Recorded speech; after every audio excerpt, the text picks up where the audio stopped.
our ancestors. Let's hear it.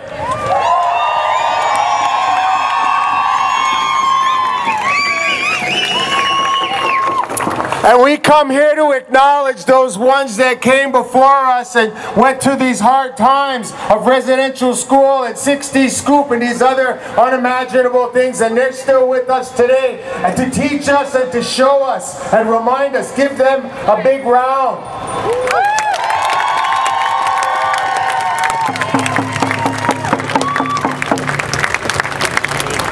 And there's some young folk around here today. I see some young ones with us skipping school. Way to go. This is a good education today.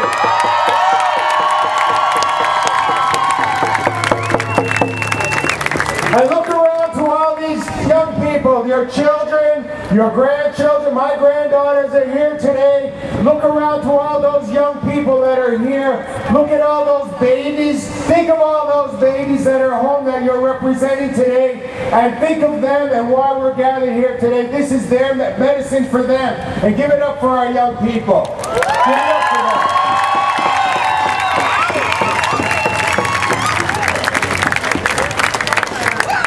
And then look ahead, you know, as Ganyankahaga, as people from this territory, part of our teachings is always looking ahead 7 generations. We say, those faces yet to come.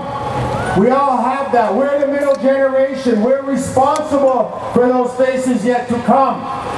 And we're supposed to honor our ancestors back. They set things in a way, and we inherit that today. And we don't say it was good or bad. This is what we inherited. And we're supposed to make do with it the best that we can.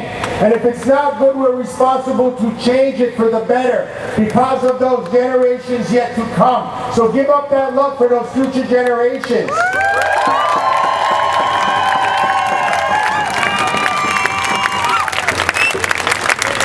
And so we come here and we speak the truth. We speak the truth in the university. We speak the truth to the media. We speak the truth to the politicians. We speak truth to each other. We keep informing our neighbors and our friends to tell them the truth of the stories that have happened. Not only the hard stories, but also tell them how freaking awesome we are.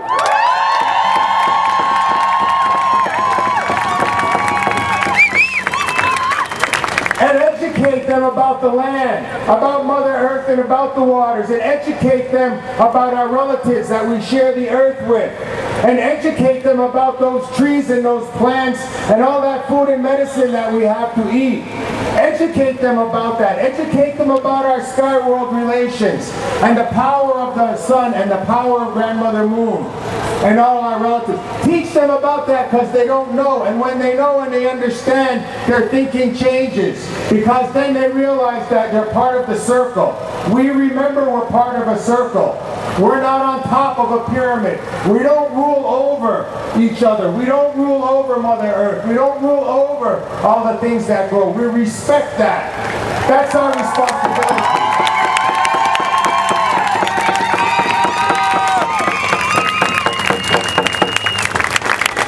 And then when we share that truth, then the reconciliation part is on. And they are responsible to reconcile the truth that they learn. And so while we have to be forceful with them, we also have to be patient and gentle. But not let them off the hook. When they learn, they become responsible to then become changes of their nation, of their Quebec nation, of their Canadian nation, to make things right and to fix it. For them to teach their children so that their children and our children will get along better. And they'll make that new world in that good way.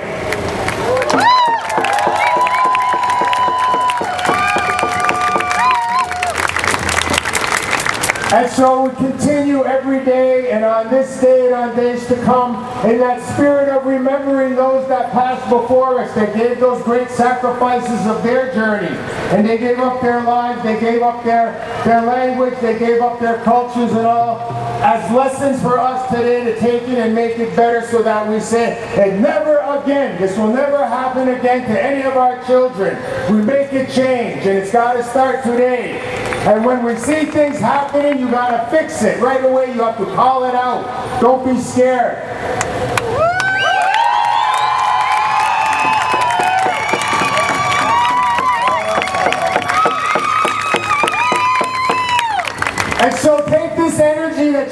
in here and keep it with you to continue the walk, but keep it after today and carry it. So like this little guy that's sitting over here with his paper, with his heart hanging up, that is for him.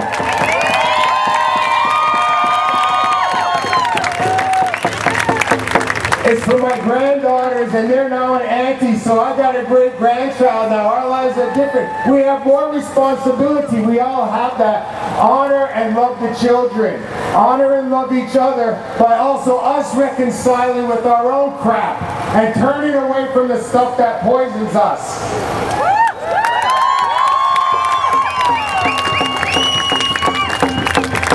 We know that Canada and Quebec has their work to do. You know what? We got our work to do as well. We have to heal. We got to let go of the substances that hold us down. We got to help our brothers and sisters that are struggling to stay sober, to stay straight, to stay with a clear mind, to not give into that violence and those hard ways. We need to really be supporting each other. And sometimes it takes tough love, but it always takes all kind of love for each other here to make sure that we need to be the warriors, to be strong, to pass on those messages, and so that the children carry it forward. So these little ones are all going to be in a better way than we've been. They will be the blazers for new worlds for those great-grandchildren coming.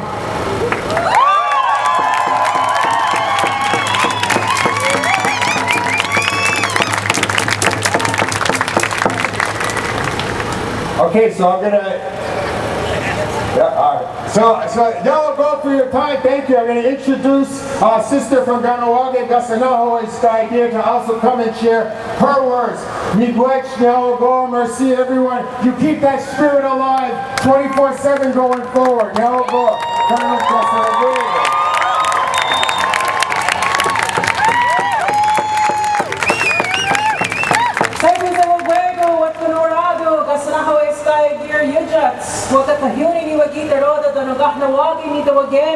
I speak my language. I'm very proud to speak Kanyegeha because that's what they attempted to take away from our people. Wahe!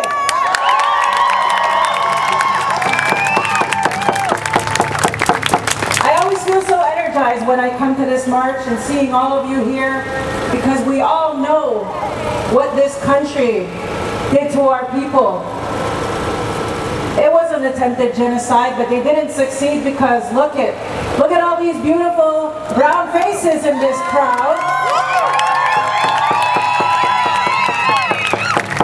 You hear the beat of the drum, you hear the songs, you hear the words, you feel in your heart the connectedness that we all have with each other as Ungwe and our allies, our non-Indigenous brothers and sisters who are standing here with us because they want to see a difference in this country moving forward. It's time!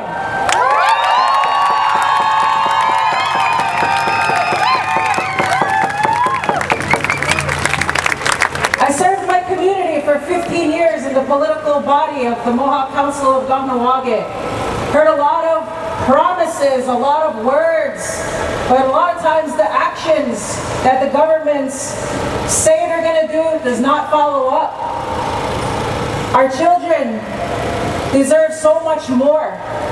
How is it that after all of everything that we know now about what happened with residential schools, that we still have nations and communities that have boil water advisories, that don't have infrastructure, that don't have housing?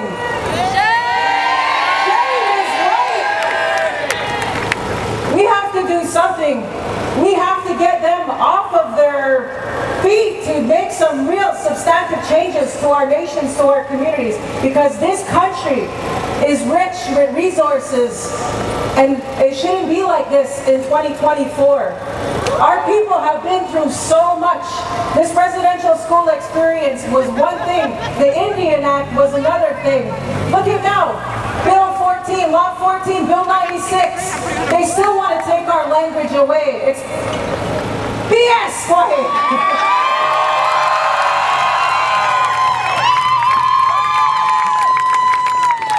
You know, for a lot of people, it's really threatening to come and stand in front of a crowd like this. But we should be using our voices now more than ever to occupy occupy these spaces in this time of reconciliation to stand up and ask for what it is that we want. It's time for us. Every single one of you has a voice. Whatever it is that you feel, the Creator has given every single one of you a gift. And I know for a lot of people, it's not speaking in public. A lot of people are afraid of that. So whatever it is that your gift is, I ask you to harness it to create positive change for our people. As Alex said before me, we have a lot of trauma. We have a lot of hurt people in our communities as a result of what happened to us from residential school. But we don't have to be the generation that perpetuates the cycle. We got to stand up and we have to do better.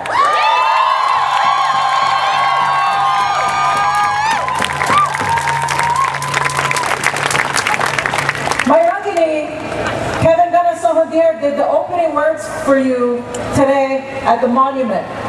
He continues to talk about this being that we have, this walking clay, that we have to take care of it, we have to honor it. This is the one thing we have. It's our vessel in this lifetime. We all know we're spirit beings here having a human experience, and we only have a short amount of time here. If you know the teaching of everybody's stick has a certain notch, and once you hit that notch, it's time for you to go back to that spirit world. So I ask every single one of you, in the time that you're here, that you make your time count. That you use your voice, you use your gifts, you use your abilities to leave a lasting impact, not only for this generation, but for spaces yet to come.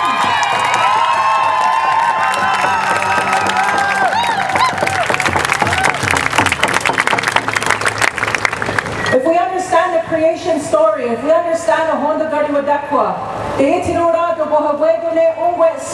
all of the people, we're all a part of the sacred energy. We all have a role to play. You all matter. Not just not just Black lives. Everybody's life matters. So let's make sure you make the most of it. You make the most of your time. You experience the good, the bad, the ugly. But please, try to be the best person that you can be. These young kids are looking up to every single one of you, wanting to see a better path, a better future. So I ask yourself, what are you doing? It's all fine and dandy to write on social media and complain, but real mobilization, real action takes courage, and it takes you to stand up and take action. So I hope every single one of you, September 30th is just one day. We should be doing this work 365 days a year.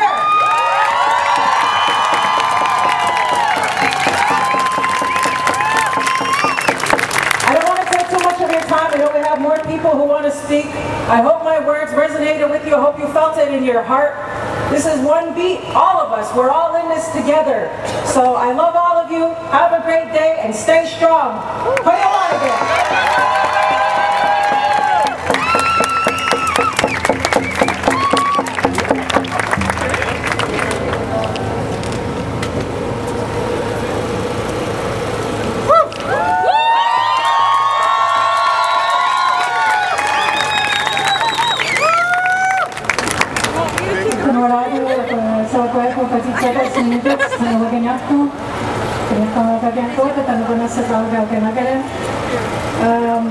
My name is Kasitsakwa Silent Gabriel. I come from the Kanyakahaga community of Kanisagahaga, which is an hour north of Montreal.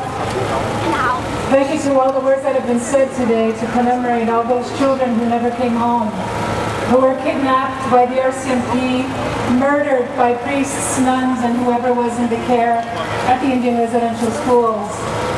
And now Canada and the churches are committing even a deeper crime on this issue by destroying evidence that has been going on since 1936.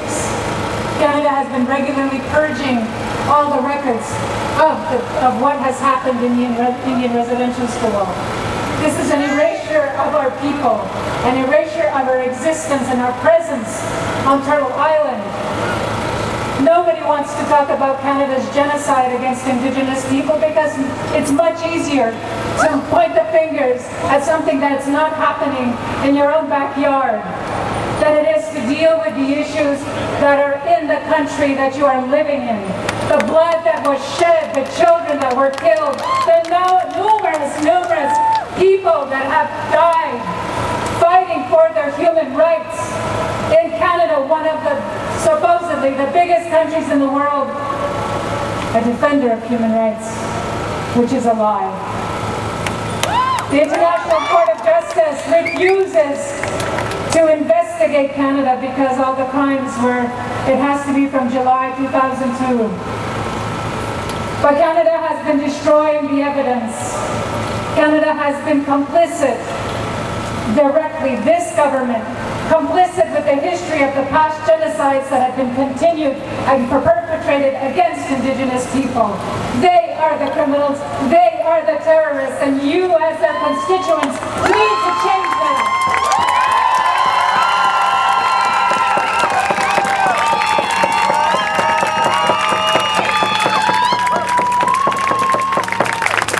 I want to acknowledge Kanistasara, who has been working diligently to help us in regards to the unmarked graves that are just up on the hill over here.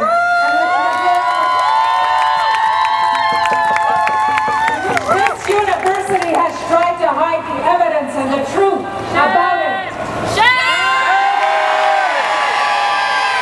We should flood the fields of McGill here and see what happens. Flood it with orange t-shirts because this is our territory. This is Kanyakahana.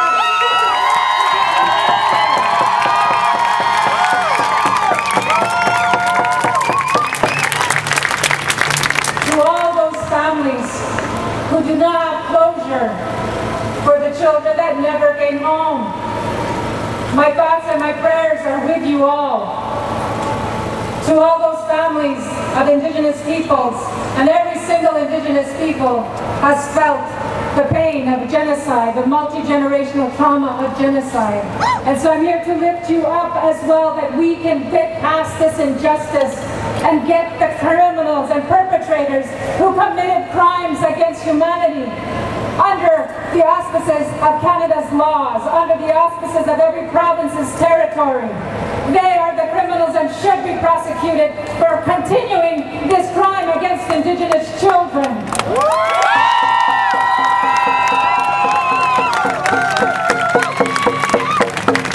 We need a solution other than colonial laws that protect the colonial genocidal maniacs that we have had to deal with as Indigenous people.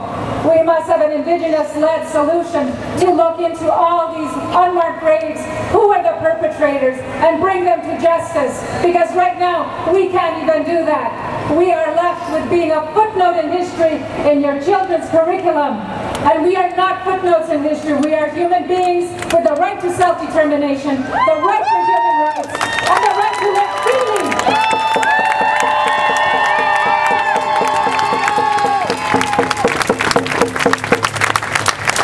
Canada is an occupied state. Quebec is an occupied state. All of Turtle Island and the Americas are occupied states, denying and trampling on top of the human rights of Indigenous people, especially children.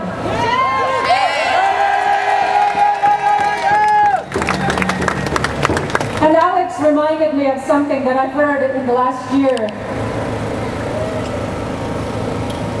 But this should not happen again to any group of people. We should be thinking of all those children who are starving, who are under the rubble, who are running from bombs, who are running from violence in their homes, who don't have that chance that you and I right now today have, which is to feel the sunlight on our faces without feeling fear. We deserve to give them a better future, as Alex has said. You deserve a better democracy than the BS that you have been given. When you vote with your heart. We should be shutting down Canada as we tried to do when the pandemic started. Shut down this closed, racist, dysfunctional system.